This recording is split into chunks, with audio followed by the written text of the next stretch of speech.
Hello, everyone. So this is the Studio One session for the MJP loop pack. Okay, so if you download the Studio One session, either Studio One 5, Studio One 6, it will look very similar to this. This one is Studio One version 6 right now, but Studio One version 5 looks familiar and they work the same way. The only challenge is that if you have Studio One version 5, and make sure you've downloaded Studio One version 5. If you have Studio One version 6, you can actually download either version 5 or version 6 and it will work the same way. So now when you open the folder here for loops, you have the loop in here. What we've done so far is we've uploaded all the 4/4 loops in here for you and all the 6/8 loops in this folder as well. Actually down below the 6/8, and when you see this, the time signature on this area is 4/4 loops, is 4/4 for the 4/4 loops until we get somewhere around here when we get to 6/8, right? And then we see the time signature here changes to 6/8 time signature on the other side. So now for the 6/8 loops, I want to say, so now you got your loops, let's say this is your all these loops are in, we've set a tempo to 120 for everything, just to snap everything to a very similar tempo. And first thing you want to do is make sure your snap is on, right? This is the snap. Actually, sorry, my bad. This is the toggle snap. It's on. You can choose to put the bar, put the snap in bars, so that when you move something, is going to move by bar only. That's how you want to do that. So set it to bar as much as possible. Make sure it's in bar. If it is not there, please make sure you turn it to bar, or you can actually still work with any other option that is there. It's just more easier to use it in bar.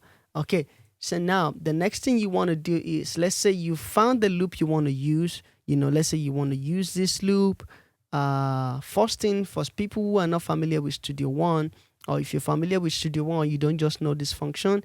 When you click on a loop, you can play the selection in the loop right here, and it starts playing. So you can click on this loop and play this, and it starts playing. Or we've made a shortcut. I've made a shortcut on my own computer. I'm hoping it will function the same way when you open yours on that, when you download this. And if it doesn't work, I will show you how to do it. So when you play this, all you need to do is just press enter. When you click on this, press enter, it will loop it and start playing it at the same time. All right. So I just pressed enter, it loops it and start playing at the same time. Go to the next loop, enter.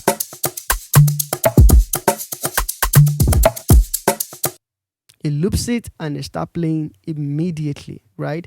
That's the beauty about the macro function that comes with Studio One. Now, if you do yours and it's not working, let me show you how to do that very quickly. So you're going to go to Studio One, go to Preferences, and come to under Keyboard Shortcut and look for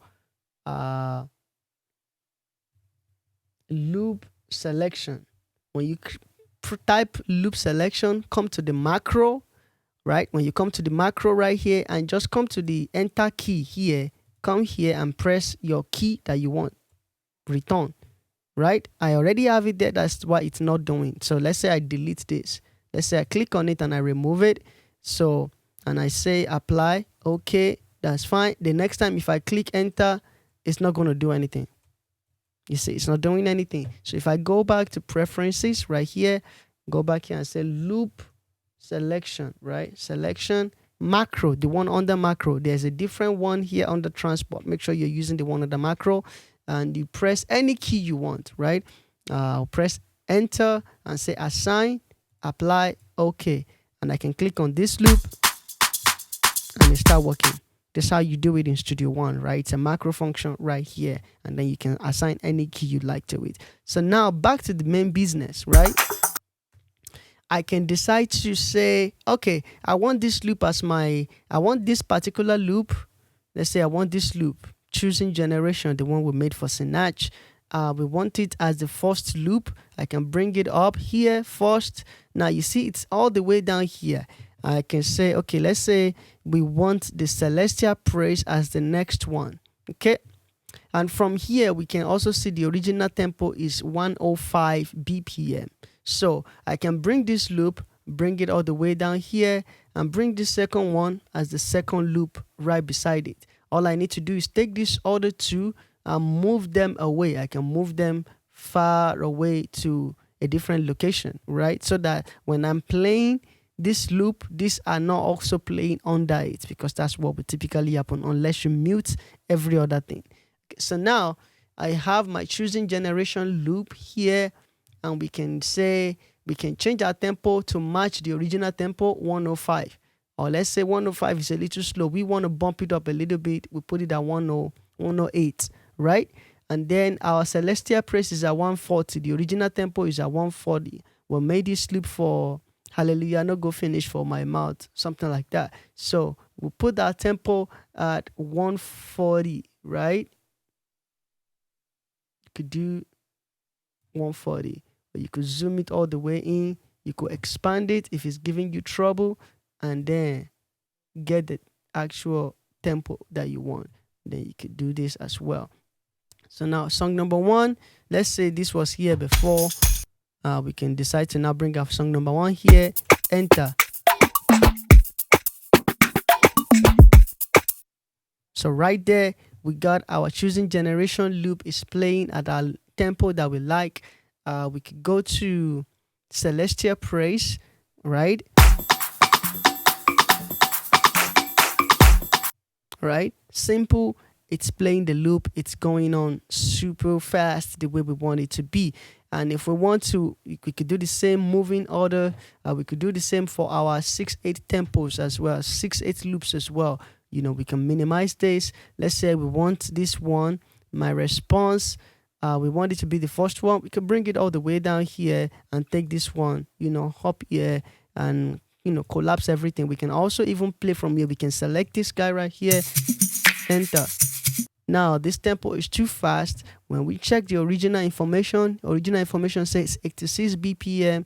Okay, fine. You could put it at 86 BPM. It doesn't necessarily mean the original tempo of the song is at 86 BPM, however, but we made the loop just in for 86 BPM originally. So we put this at 86 BPM and we press enter. Right? My response is something like that, and then we have a sound, right? So we got our 4/4 loops over here, right? You know, we could move from loops to loops, and then we could come here, start our loop for the first song that we want. Now, so let's say we set this up in rehearsal and we are done. We want to save it. We don't want to save on top of the original, because now we'll mess with the flow of things. Or you could do that as well, right? You could do that. Or you could actually use the function from Studio One here, where you can save a new version. So you can save new version right here. Come here and say save new version. So you can say this new version, you can say Sunday tomorrow. You know, you say Sunday tomorrow and say okay. All right. What you've done is you've saved this as Sunday tomorrow, and we could close this, right? Am I saving to the original download that we downloaded when we bought our MJP loop pack? No, I'm not saving on top of that. I'm only saving over that. So now let's say I want to open my version Sunday tomorrow, and this was the MJP loop pack right here that I just opened. I just need to right click here, and it will show me my version that I just saved, Sunday tomorrow, right here. All I need to do is click it, Sunday tomorrow opens up. You see that? The way we left it, everything comes back.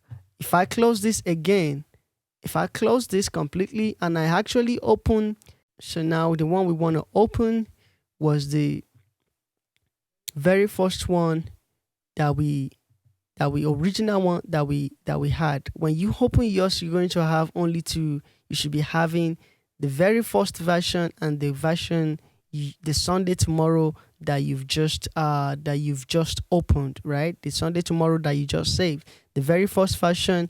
And when you open that, it's going to show you like the way you downloaded it. And then when you close this one, let's say you want the Sunday tomorrow version, you could open the Sunday tomorrow version, and then you will have it right in there. So I hope that helps. If you have any questions, feel free to comment under the video and reach out, and I will be glad to give you all the support that you need. All right, thank you so much, and I'll see you in the next one.